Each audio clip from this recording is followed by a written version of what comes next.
ये आकाशवाणी का ग्वालियर केंद्र है।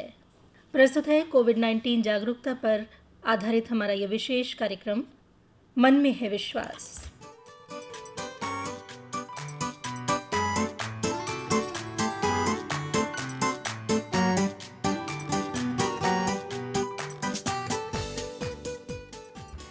कार्यक्रम सुनने वाले सभी साथियों को तुलिका का नमस्कार। श्रोताओ, आज थोड़ी दिमागी एक्सरसाइज कीजिए। जैसे जैसे हम बोलें आप सोचिए। रेस तो लगाई होगी आपने, बचपन में ही सही, उसी को सोचिए। आप दौड़ना शुरू करते हैं, स्पीड थोड़ी कम होती है तो दिमाग काम कर रहा होता है। तेज और तेज दौड़ते हैं, सिर्फ लक्ष्य दिखता है, वहां पहुंचना चाहते हैं। तेज दौड़ते हुए अचानक ठोकर लगती है और हम गिर जाते हैं। दौड़ने और हासिल करने के बीच ठोकर लगने वाली बाधा हम देख नहीं पाते। क्यों? सोचा है कभी? आज पूरा दिन सोचिएगा इस पर। मगर हम जो बताना चाहते हैं वो ये कि कोरोना का ये दौर यही ठोकर है। ठहरिए, सोचिए, स्पीड कंट्रोल कीजिए, फिर दौड़िए। नहीं दौड़ पाएं तो मंजिल लगातार चलते हुए भी हासिल हो सकती है। यदि आप मंजिल से पहले गिर गए तो आपकी जिम्मेदारियों का क्या होगा ये भी सोचिएगा। जिम्मेदारी सोचते ही कौन ध्यान आया? अपना परिवार, अपने बच्चे? जी हाँ, ये हमारी प्राथमिक जिम्मेदारी है। आइए अब बच्चों के बारे में सोचते हैं। कोरोना के इस संक्रमण काल से 5 महीनों से बच्चे घर पर हैं। चूंकि स्वभाव से बच्चे ऊर्जावान होते हैं, इसलिए हर समय कुछ न कुछ करते रहना इनकी आदत होती है। हालांकि स्कूल ऑनलाइन पढ़ाई करवा रहे हैं, लेकिन इसके बाद भी इस आयु वर्ग के पास इतना समय है कि ये घर में बैठे बोर होते रहते हैं। ये बच्चे नकारात्मक गतिविधियों की ओर अग्रसर हों, इससे बेहतर है कि अभिभावक और शिक्षक मिलकर इन्हें रचनात्मक गतिविधियों की ओर मोड़ें। हम जानते हैं कि साहित्य इस दिशा में बेहतर काम कर सकता है। बच्चों में कविताओं और कहानियों के माध्यम से हम अभिभावक किस तरह से मूल्य आधारित शिक्षण कर रहे हैं, हम अभी आपको इसका एक ध्वनि चित्र सुनवाएंगे। इसे सुनिए। इसमें प्रशस्ति मालवीय, विभास और रिया टंडन आपको अपनी कविताएं सुना रहे हैं। मीठी बोली, परोपकार और विनम्रता ऐसे गुण है जो व्यक्ति में होने ही चाहिए। द्वारिका प्रसाद महेश्वरी की ऐसी ही एक कविता है। कविता का शीर्षक है कौवा किसका। कौवा किसका धन हर लेता, कोयल किसको दे देती है। केवल मीठे बोल सुनाकर वश में सबको कर लेती है। हम उन बल वाले पेड़ों को पत्थर से मारा करते हैं, लेकिन वे मीठे फल देकर हम सबकी झोली भरते हैं। सूरज आता देख दीप अपना प्रकाश धीमा करता है। अपने से जो बड़ा सामने उसका वह आदर करता है। बच्चों तुम अपना मुंह खोलो, तुम भी मीठी बोली बोलो। सबके प्यारे बन जाओगे, सबका मन हर्षाओगे। यह कविता सुभद्रा कुमारी चौहान जी की है, जिसका शीर्षक है पानी और धूप। अभी अभी थी धूप, बरसने लगा कहाँ से यह पानी। किसने फोड़ घड़े बादल के, की है इतनी शैतानी। सूरज ने क्यों बंद कर लिया अपने घर का दरवाजा। उसकी माँ ने भी क्या उसको बुला लिया कहकर आजा। जोर जोर से गरज रहे हैं बादल हैं किसके काका। किसको दांत रहे हैं किसने, कहना नहीं सुना माँ का। बिजली के आंगन में अम्मा चलती हैं कितनी तलवार। कैसी चमक रही है फिर भी, क्यों खाली जाते हैं वार। क्या अब तक तलवार चलाना माँ वे सीख नहीं पाए, इसलिए क्या आज सीखने आसमान पर हैं आए। एक बार भी माँ यदि तुम मुझको बिजली के खजाने दो, उसके बच्चों को तलवार चलाना सिखा आने दो। खुश होकर तब बिजली देगी मुझे चमकती सी तलवार। तब माँ का ना कोई सकेगा अपने ऊपर अत्याचार। पुलिसमैन अपने काका को फिर न पकड़ने आएंगे, देखेंगे तलवार दूर से ही वे सब डर जाएंगे। अगर चाहती हो माँ काका जाएं अब ना जेल खाना, तो फिर बिजली के घर मुझको तुम जल्दी से पहुंचाना। काका जेल ना जाएंगे अब, तुझे मंगा दूंगी तलवार, पर बिजली के घर जाने का अब मत करना कभी विचार। धन्यवाद। ये थे प्रशस्ति और विभास मालवीय। 10 और 12 साल के ये बच्चे हैं जिनको साहित्यिक कविताओं की समझ थोड़ी थोड़ी डेवलप होने लगी है। थोड़े और छोटे बच्चे होते हैं, उनमें ये बात किस तरह से डाली जा सकती है। मेरा नाम दिया टंडन है। मैं कक्षा एलकेजी में पढ़ती हूँ। मेरी कविता का शीर्षक है ये भारतवर्ष हमारा है। ये भारतवर्ष हमारा है, हमको प्राणों से प्यारा है यहाँ हिमालय खड़ा हुआ, संतरी सरीखा अड़ा हुआ, गंगा की निर्मल धारा है। ये भारतवर्ष हमारा है। यहाँ पहाड़ियाँ हैं न्यारी, जिनमें सुंदर झरने जारी, शोभा में सबसे न्यारा है। ये भारतवर्ष हमारा है हवा मनोहर डोल रही, वन में कोयल है बोल रही, बहती सुगंध की धारा है। ये भारतवर्ष हमारा है। तन मन धन प्राण चढ़ाएंगे, हम इसका मान बढ़ाएंगे। जग का सौभाग्य सितारा है, ये भारतवर्ष हमारा है। जय हिंद, धन्यवाद। ये सिर्फ मूल्य आधारित शिक्षा नहीं है, बल्कि भाषा का ज्ञान भी बच्चों को देने की बात यहाँ पर महसूस की जा रही है। श्रोताओ, ये जो ब्रेक हमें मिला है ना, इसमें समझने की ज़रूरत है कि अपने समाज को, अपने परिवेश को हम किस तरह से बेहतर बना सकते हैं। इसी वजह से हम हर क्षेत्र में सुधारात्मक दृष्टिकोण से सोच रहे हैं और शिक्षा भी इस हमारे व्यापक सोच के दायरे में आई है। नई शिक्षा नीति इस बात का प्रमाण है कि बदलते दौर में हमें शिक्षण व्यवस्था में सुधार करने की आवश्यकता है। हालांकि विद्यालय एक बहुत बड़ा जिम्मा उठाते हैं, लेकिन एक व्यक्ति के तौर पर, एक समाज के तौर पर हमें किस तरह काम करना चाहिए, इस विषय पर हमने बात की है बाल साहित्य और बाल मनोविज्ञान के मर्मज्ञ श्री अनिल सिंह जी से। आइए इनसे की गई ये बातचीत आपको सुनवाते हैं। श्रोता साथियों, हमारे साथ हैं श्री अनिल सिंह। अनिल जी, आपका हमारे कार्यक्रम में स्वागत है। नमस्कार जी। नमस्कार सुनीता जी। आप बाल साहित्य और बाल मनोविज्ञान के मर्मज्ञ हैं। बच्चों को लेकर के इस समय काफी ज्यादा सोच विचार किया जा रहा है, क्योंकि ये बच्चे जो हैं कल के नागरिक बनेंगे। और पहले जिस तरह से हमारे कैरिकुलम में, स्कूलों में नैतिक शिक्षा की कक्षाएं होती थी, आजकल इस पर बिल्कुल भी ध्यान नहीं दिया जा रहा है।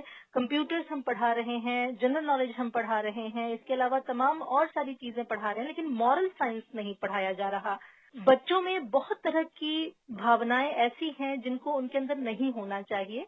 डिप्रेशन भी छोटे बच्चों में देखने में आ रहा है। बहुत सारी घुली मिली सी समस्याएं हैं। क्या इनके पीछे ये कारण मानते हैं आप? जी बिल्कुल सही कह रही हैं। ये बदलते हुए समय की पैदा की हुई समस्याएं हैं, लेकिन इसे थोड़ी उलट पलट के देखना होगा तुलसा जी कि दरअसल जिस नैतिक शिक्षा की या जो मोरल एजुकेशन की हम बात भी करते रहे हैं स्कूलों के मार्फत, वो दरअसल क्या था। क्या तरह की स्कूलों द्वारा दी गई मोरल एजुकेशन या नैतिक शिक्षा से ही जीवन पर्यंत किन्हीं मूल्यों का विकास या नैतिकता विकास होता है, या फिर कुछ और भी उसमें फैक्टर्स जो जरूरी हैं, जो परिवार, समाज और कार्य क्षेत्र से मिलते हैं। अगर थोड़ा पलट के देखें तो स्कूलों की अपनी एक प्रकृति है, स्कूलों का अपना एक कैरेक्टर है, ढांचा होता है, और वो अनुशासन पे बहुत ज्यादा फोकस्ड स्ट्रक्चर है, क्योंकि वो एक ऐसी व्यवस्था है जिसमें चीजें नियंत्रित गति से चलनी चाहिए, स्ट्रक्चर्ड होनी चाहिए, फोकस्ड होनी चाहिए, डिसिप्लिन उसमें बहुत जरूरी है। इसलिए स्कूलों द्वारा दी जाने वाली जो नैतिक शिक्षा है ना, उसमें भी आप देखेंगे कि आज्ञाकारिता, अनुशासन, विनम्रता, है ना, चोरी नहीं करना, झगड़े नहीं करना, ईमानदारी, देशभक्ति, इस पर फोकस ज्यादा रहता था, ताकि स्कूल की एक व्यवस्था जो है सुचारू रूप से चले और स्कूल को इस बात का श्रेय जाए कि उसने एक विनम्र, एक आज्ञाकारी, एक अनुशासित जो है बालक तैयार किया है। बिल्कुल। इसके लिए हमेशा उसकी प्रशंसा हो। लेकिन दरअसल जो व्यक्ति मूल्य और गुण अर्जित करता है उसके बहुमुखी कारक उसके होते हैं, बहुत सारे मल्टीपल फैक्टर्स होते हैं जहाँ से वो चीजें, वो लिटरेचर से देखता है, जो भी पढ़ाया जा रहा है उसको सिखाया जा, जो बातें की जा रही, वयस्क उससे जैसी बातें करते हैं, न सिर्फ शिक्षक बल्कि स्कूल के बाहर भी उसके पेरेंट्स, उसके पड़ोसी, उसके आसपास वाले उससे कैसी बातें करते हैं, उसके आसपास क्या घटित होता है, उसे क्या बताया सुनाया जाता है, जिसमें किस्से कहानियां भी शामिल हैं, घटनाओं का वर्णन शामिल है, यात्राएं शामिल है, जिसमें वो सब कुल जमा मिलकर दरअसल किसी तरह का मूल्य या चरित्र या व्यक्तित्व का निर्माण होता है। तो अभी स्कूलों में उस तरह से थोड़ा बदलाव आया है, क्योंकि काफी करिकुलम फोकस्ड चीजें हो रही हैं और कंप्यूटर एजुकेशन पे ज्यादा फोकस है। गणित और विज्ञान से इतनी मारामारी, इतनी होड़ है कि जो साहित्य का हिस्सा है ना, और खासतौर से बाल साहित्य का, वो बिल्कुल जो है वो उपेक्षित है, नजरअंदाज हो, बिल्कुल।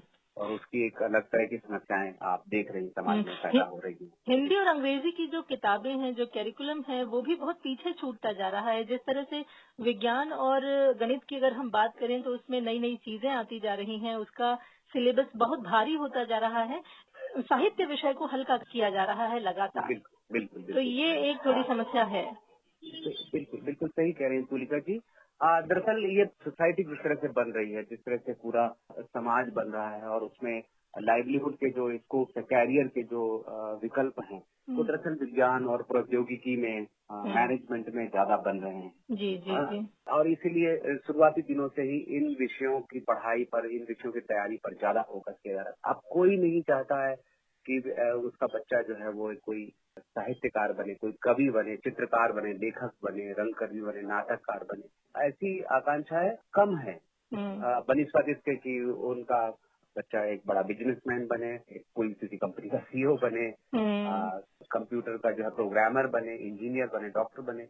ये महत्वाकांक्षाएं हैं और इसीलिए इन महत्वाकांक्षाओं के चलते स्कूलों का भी पूरा एक फोकस जो है वो जो पेरेंट्स की एस्पिरेशन है, जो समाज की अपेक्षाएं हैं, उसके अनुरूप पूरा ढलता जाता है, चाहे वो सरकारी स्कूल हो चाहे प्राइवेट स्कूल हो। सरकारी स्कूलों में तो और भी बदतर स्थिति है। वहाँ तो बेसिक पढ़ना लिखने की जद्दोजहद और बेसिक संख्या ज्ञान की जद्दोजहद इतनी ज्यादा है कि साहित्य और साहित्य का बोध, साहित्य का रस, उसका सौंदर्य, ये सब तो एकदम ऐसी लगती है जैसे कि किसी दूसरी दुनिया की बातें हैं। जी जी जी। ये बिल्कुल छूटती जाती है। मतलब कि ये जो मारामारी है, जो भागदौड़ जिंदगी की शुरू हो गई है, वो रिश्ते रिश्ते धीरे धीरे बच्चों तक भी पहुंच गई है। और इसी वजह से ये जो सॉफ्ट स्किल्स वाला जो क्षेत्र है, हम पिछड़ते जा रहे हैं इस तरफ। नैतिकता या कहें कि भाव ही नहीं सिखा रहे हैं, जीवन के जितने रस हैं हम उन बच्चों को नहीं बता पा रहे। इसमें शुरुआती तौर पर परिवार का भी बहुत बड़ा योगदान होता है। परिवेश की बात आपने की थी, परिवेश जो है वो परिवार और आसपास का जो वातावरण है वो सब मिलके बच्चे को देता है। तो शुरुआती ज्ञान जो है वो माँ से, दादा दादी से जो कहानियां सुनी होती हैं वो बच्चा सीखता है बहुत कुछ। घर में जिस तरह से पौराणिक कथाओं का वाचन किया जाता है, बताया जाता है बच्चों को, वो चीजें बच्चे सीखते हैं, उससे वो अपने आप बहुत सारे रिजल्ट्स निकाल लेते हैं। ये भी क्या कम हुआ है, आपको ऐसा लगता है? बिल्कुल बिल्कुल कम हुआ है तुलिका जी। देखिए दरअसल ये जो बच्चा या बचपन की जो अवधारणा है ना, ये बहुत नवीन अवधारणा है। हमारे देश के संदर्भ में तो और भी मतलब ज्यादा से ज्यादा जो है ये 75 साल 100 साल पुरानी अवधारणा है और पश्चिमी देशों में ये और 200-250 साल पहले से एडॉप्टेड है। मतलब बच्चे को एक सेपरेट एंटिटी मानना, एक स्वतंत्र इकाई और एक संपूर्ण इकाई मानने की जो अवधारणा है ना, ये हमारे देश में बहुत नई अवधारणा है। हम बच्चे को अलग एंटिटी के रूप में देखते ही नहीं रहे हैं और इसलिए उसको लेकर एक फिट, उसकी तैयारी, उसके लिए कोई कैरिकुलम, उसके लिए लिटरेचर, उस पर इन्वेस्टमेंट, ये जो है वो बहुत देर से शुरू हुआ है। खासतौर से लिटरेचर की बात करें, जो साहित्य की बात करें, क्योंकि आपने कहा कि पौराणिक कथाएं वगैरह, दो तरह की समस्याएं समाज के संरचना में ही शामिल हो गई हैं। एक तो बड़ी तेजी से शहरीकरण हुआ है। शहरीकरण होने से क्या हुआ कि एकल परिवार काफी बड़ी तादाद में जो है वो न्यूक्लियर फैमिलीज जो है वो बन गई हैं। न्यूक्लियर फैमिलीज में ग्रैंड पेरेंट्स की कमियां हैं, वो हैं नहीं साथ में, और वर्किंग हैं पेरेंट्स, या तो दोनों काम काज करते हैं या कोई एक करता है लेकिन दूसरे के पास इतना घरेलू काम है कि बच्चे को देने के लिए समय नहीं है। और उसमें भी जो गुणवत्ता समय है, जो क्वालिटी टाइम है, जिसमें किस्से कहानियां सुनाना, बच्चों को अपने संस्मरण सुनाना, उनको यात्राएं कराना, यात्राओं के बारे में उनको बताना, विभिन्न चरित्रों के बारे में बताना, जो आपने कथानक कहे तमाम तरह के, वो बिल्कुल जो है वो छूटता जा रहा है। वो छूटता जा रहा है और उसकी जगह जो है दरअसल टेक्नोलॉजी ने ले ली, है ना। टेक्नोलॉजी ने ले ली, मतलब टीवी है, वीडियो गेम्स हैं, मोबाइल है, इन्होंने ले ली। और ये एक रेडीमेड जो कंटेंट जिस तरीके से, और वो क्या है, वो कंटेंट किस तरह का, वो बाजार का कंटेंट है, हमारा नियंत्रण नहीं है उसके ऊपर, हमारा नियंत्रण नहीं है। और वो दरअसल एक कंज्यूमर बनाने की दिशा में ले जाने वाला कंटेंट है। एक बच्चे को या किसी वयस्क को वो एक उपभोक्ता की तरह से देखता है वो बाजार का कंटेंट। उसको इस बात की फिक्र नहीं है कि हम इसमें किस तरह के वैल्यूज या मूल्य हम जो है बना पाए। तो ये सब बाजार के नियंत्रण में है और इसीलिए ये सारी चीजें लगातार जो है वो बिगड़ती चली जाती है। बाल साहित्य की बात हम कर रहे थे। बाल साहित्य, आपको लगता है कि जितनी मॉरल एजुकेशन हमें बच्चों को देनी है उस हिसाब से नहीं लिखा जा रहा, या कुछ कमी है? क्योंकि इस समय यदि हम देखें तो प्रिंट बहुत कुछ किया जा रहा है, चाहे वो इंटरनेट पर मटेरियल हो या फिर प्रिंट मीडिया में मटेरियल हो। अखबारों में भी बच्चों का एक कोना जरूर होता है, लेकिन क्या वो स्तर वो मेंटेन कर पा रहे हैं जो स्तर हमें आज के बच्चों को देना चाहिए? बहुत निराशाजनक बात है। बिल्कुल सही कह रही है सूरिका जी कि ये एक छोटे से कॉर्नर से बात सदने वाली नहीं है। बहुत बड़ा डोमेन है, बहुत तरह का इंटरवेंशन और मल्टीपल इंटरवेंशन की जरूरत है बाल साहित्य में। अब आप देखें कि जैसे एनबीटी, सीबीटी जैसी जो बड़ी संस्थाएं, सरकारी संस्थाएं हैं, उन्होंने भी इतने सालों में, आजादी के इतने सालों बाद भी कोई बहुत बेहतर काम नहीं किया। वही घिसी पिटी चीजें, जो मूल्य जो है सिखाने के बाद की, लालच नहीं करना चाहिए, परिश्रम का फल भला होता है, और दोस्ती रखे संगठन में शक्ति, ये जो छोटी छोटी जो घिसी पिटी जो चीजें है ना, जो अन्यथा भी बच्चे समाज में रहते हुए सीखते, लेकिन दरअसल जो एक बड़ा फलक है मूल्यों का, बड़ा फलक है गुणों का, दोस्ती, प्रेम, स्वतंत्रता, सर्वधर्म सद्भाव, विविधता, तार्किकता, वैज्ञानिकता, सवाल पूछना, किसी भी तथ्य के पीछे पड़ताल करना, ये जो बेसिक मूल्य है जिनसे दरअसल चरित्र बनना है, जिनसे दरअसल पूरा बचपन बनना है, इनकी लैकिंग है। हालांकि निजी क्षेत्रों में काफी दूसरे प्रकाशकों ने इस पर, हालांकि वो भी अभी बहुत ही कम है। हालांकि पिछले 50 सालों में इस पर तेजी से काम हुआ है। जो प्रथम है, नवनीत है, रत्न सागर है, ये जो बड़े नाम है, स्कॉलिस्टिक है, ये जो बच्चों के साहित्य में जिन्होंने काम किया, रूम टू रीड है, एकलव्य इतना बड़ा नाम है, तक्षशिला है, पराग है, इन लोगों ने अभी बच्चों के साहित्य में काफी काम किया है। और ये जो लैकिंग थी इन मूल्यों की, कि नैतिकता कोई एक घटना या एक बात कथा सुना देने से नहीं आएगी। दरअसल नैतिकता इस तरह से आएगी कि जब आप विविध प्रकार की स्थितियां आप बच्चे के सामने रखते हैं और बच्चे को सोचने का मौका देते हैं। दरअसल वहाँ पे सोचने का मौका देने की जरूरत है, ना कि आपको कोई अंतिम निष्कर्ष या सीख बता देने की इससे ये सीख मिलती है। आरोपित नहीं की जा सकती नैतिकता। बिल्कुल बिल्कुल, कभी कहने से नैतिकता नहीं आएगी। नैतिकता के लिए आपको बहुत सारे स्थितियां में बच्चों को डालना पड़ेगा कि वो इसको देखें और सही गलत का निर्णय करें, उसमें सोचने की प्रवृत्ति हो, उसमें पड़ताल करने की प्रवृत्ति हो, तब कहीं जाके कोई मूल्य कालांतर में स्थापित होता है। वो एक दफे में कोई स्पून फीड या कोई कैप्सूल नहीं है कि नैतिकता का आप खिला देंगे।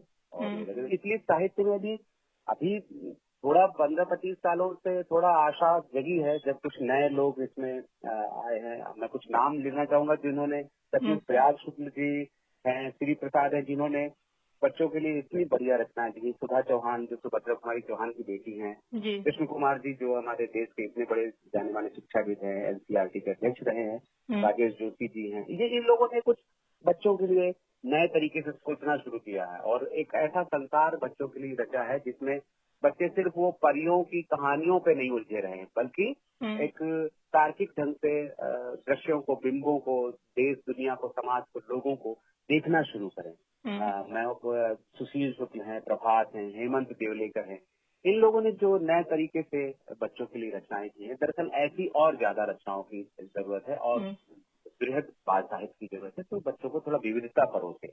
हम्म। दरअसल साहित्य की दुनिया में बाल साहित्यकारों को उतना सम्मान न मिलना या बाल साहित्य के प्रकाशन में बहुत ज्यादा विविधता न होना भी इसका एक बहुत बड़ा कारण हो सकता है।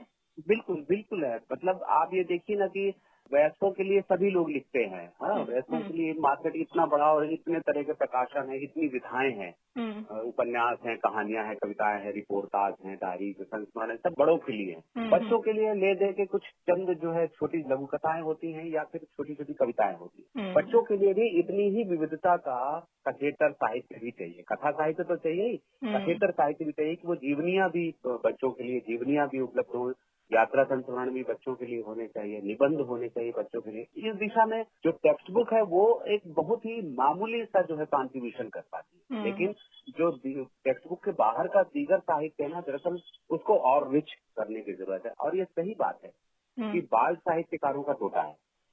बाल साहित्य का तो टोटा इसलिए भी है कि वो थोड़ा एक चुनौतीपूर्ण काम है। उस स्तर पर जाके बच्चों के लिए रचनाएं करना थोड़ा सहज भी नहीं है। वो बिरले ही मनोविज्ञान की समझ बहुत जरूरी है। बाल मनोविज्ञान की समझ बहुत जरूरी है। बिल्कुल बिल्कुल, मनोविज्ञान की समझ। और दरअसल मार्केट बहुत बड़ा है ना वयस्कों का, लेकिन बच्चों का मार्केट अभी तो बच्चों के बारे में सोचना शुरू हुआ है कि हम उनके लिए साहित्य ले। तो अभी आप देखिए कि जब पेरेंट्स उनके साहित्य चुनता है, उन पर कोई किसी मेले में या स्टॉल में, तो वो ये देखता है कि जानकारी वाली किताब ले लें, ये बच्चे के कैरियर में काम आए। वो ये नहीं, कोई कहानी नहीं ढूंढना चाहता, कोई कविता नहीं ढूंढना चाहता, वो सोचता बच्चा ये पढ़ के क्या करेगा। तो हमारी नजर इतनी नैरो है इस मामले में, इतने कंजूस हैं हम कि हम जब मार्केट ही उसका नहीं बनाएंगे तो कहाँ से साहित्यकार पैदा होंगे बच्चों के, कहाँ से प्रकाशन से, क्योंकि मार्केट ही नहीं बनेगा।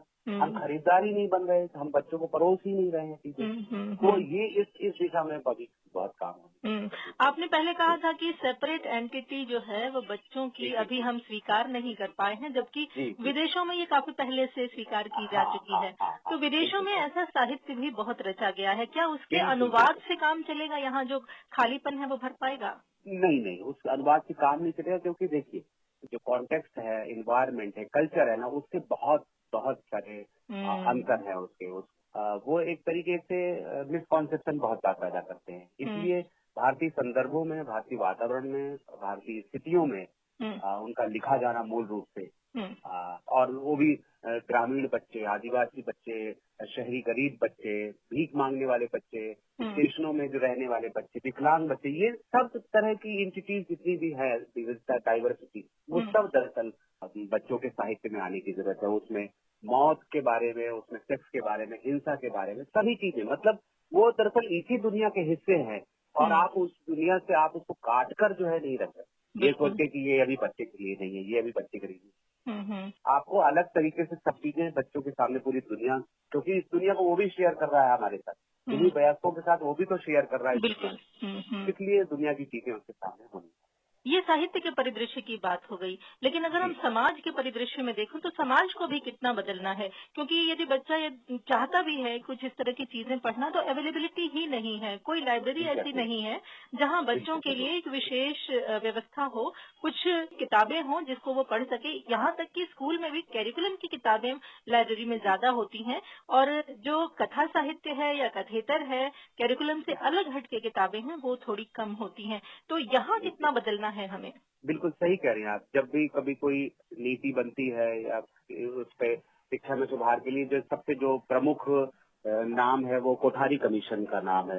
कोठारी कमीशन सबसे पहले जिसने पुस्तकालय की जरूरत की ओर इशारा किया था कि हमारे देश में पढ़ने की संस्कृति जो है वो स्कूली दिनों से जो है बनाए जाने की जरूरत है और इसलिए स्कूलों में पुस्तकालय और उसके एक खास कालखंड उसका होना, पुस्तकालय के लिए शिक्षकों के प्रशिक्षण वगैरह की उन्होंने सिफारिशें की थी और उसके चलते बड़े पैमाने पर जो है वो अभियान के तौर पे खास तौर से मिडिल में और हायर सेकेंडरी स्कूलों में पुस्तकालय बनाए गए, बड़ी तादाद में किताबों की खरीदी हुई।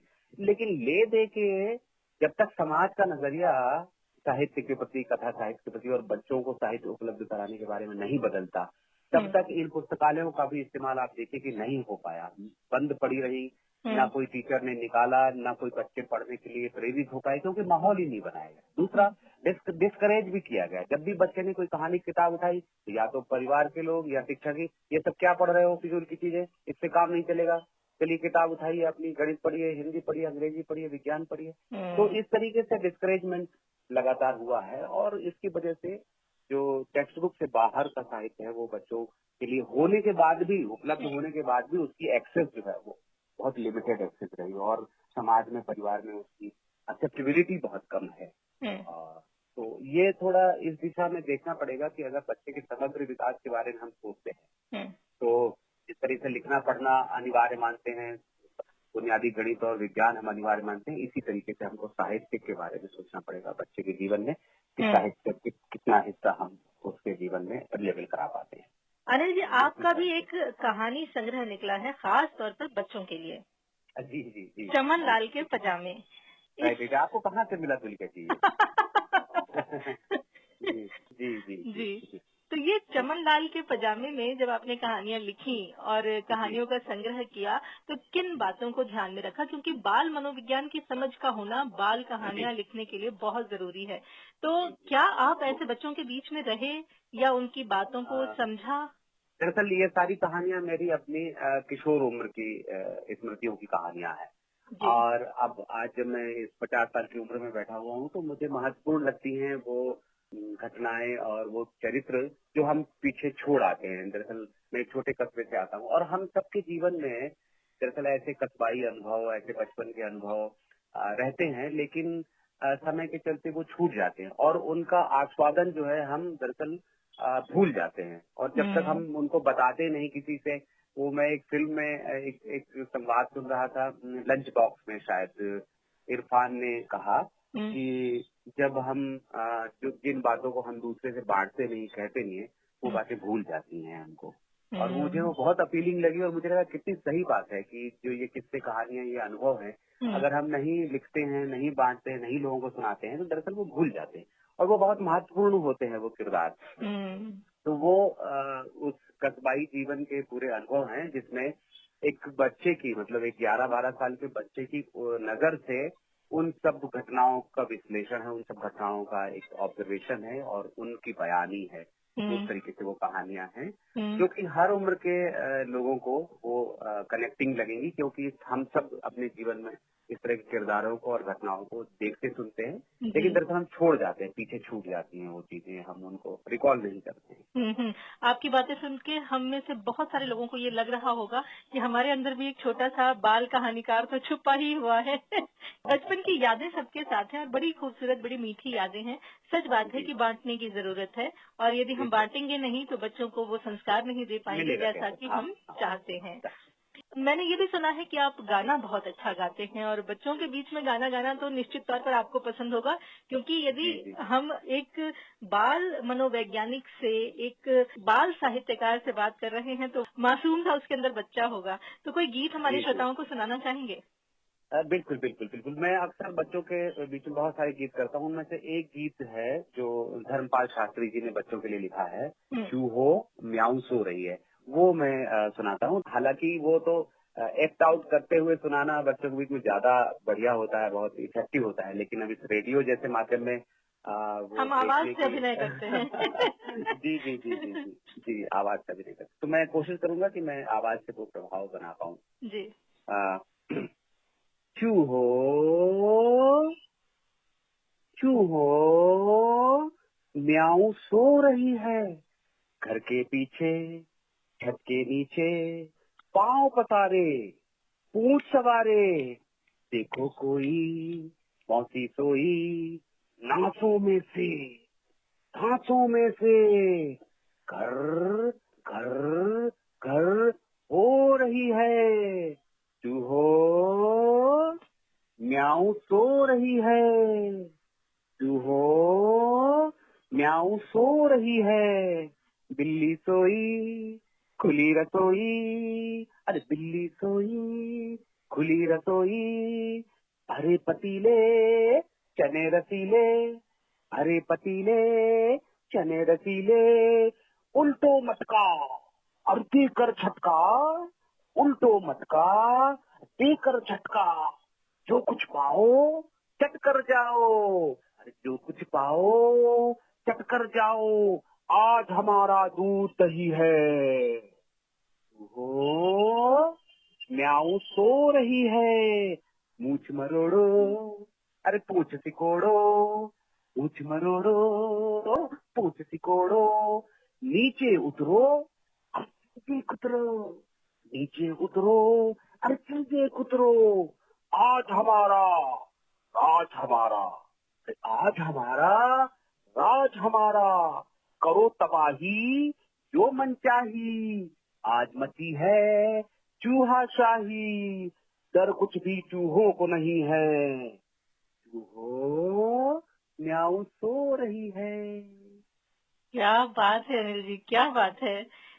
मतलब जो बच्चे छोटी छोटी शैतानियां सच में भूल गए हैं और ये सब जी। चीजें हैं जो उनको उनके व्यक्तित्व में वापस लेके आएंगी। बच्चे बहुत जल्दी बड़े हो गए हैं, शायद हमने बिल्कुल, ऐसा बिल्कुल, परिवेश हाँ। दे दिया है कि बच्चे बहुत जल्दी बड़े हो गए हैं। एकदम से, एकदम से। तो ये फोर्सफुली हम बढ़ाते हैं। बिल्कुल, हाँ। ये देखिए, इतनी छोटी सी बात कहने की जरूरत है बच्चों के साथ में कि एक बिल्ली सो रही है और ऐसे में चूहे क्या धींगा मस्ती कर सकते हैं। देखिए कितनी मासूम सी बात है, मासूम सी और चीज है, जितना हाँ। भी हम कहने से जो है कंजूसी करते हैं, पता नहीं हम्म। क्या कर रहे हैं हम जो है। पहले के जमाने में देखा जाए तो बचपन जो है वो 17-18 साल तक खिंच जाता था और बिल्कुल, आज बिल्कुल, बचपन बिल्कुल। 10 साल में भी खत्म हो जाता है। हम बच्चों को बहुत जल्दी बढ़ा कर ये दे रहे हैं। जी। मैं अपने श्रोताओं को ये भी बताना चाहूंगी कि जिन्हें आप सुन रहे हैं यानी अनिल सिंह जी, वो भोपाल में एक आनंददायी शिक्षा पर आधारित विद्यालय है आनंद निकेतन, उसके मुख्य जी। कार्यकारी हैं। और आपको जी। सुन के सबको ये भरोसा तो हो ही गया होगा कि वो कैसी आनंददायी शिक्षा होती होगी जो अनिल जी देते होंगे। अनिल जी, सच में इस तरह की आनंददायी शिक्षा के विद्यालयों की बहुत ज्यादा आवश्यकता है यदि हम बच्चों को स्ट्रेस फ्री रखना चाहते हैं, उनका बचपन बिल्कुल, उन्हें बिल्कुल। ज्यादा दिनों तक देते रहना चाहते हैं। तो जी, सही कह रही है, एकदम सही कह रही है। बहुत अच्छी बातें आपसे हुई, इतनी अच्छी चीजें आपने हमसे साझा की, हमारे अनुभव को और विस्तार दिया। बहुत बहुत धन्यवाद है आपको। जी, नमस्ते, नमस्ते। नमस्कार। आपको भी धन्यवाद। आप थे अनिल सिंह जी। सोचने भर को बहुत सी सामग्री आपको मिल गई होगी, तो सोचना जारी रखिए, बेहतरी की ओर कदम बढ़ाइए और विदा दीजिए अपनी दोस्त तुलिका को। नमस्कार।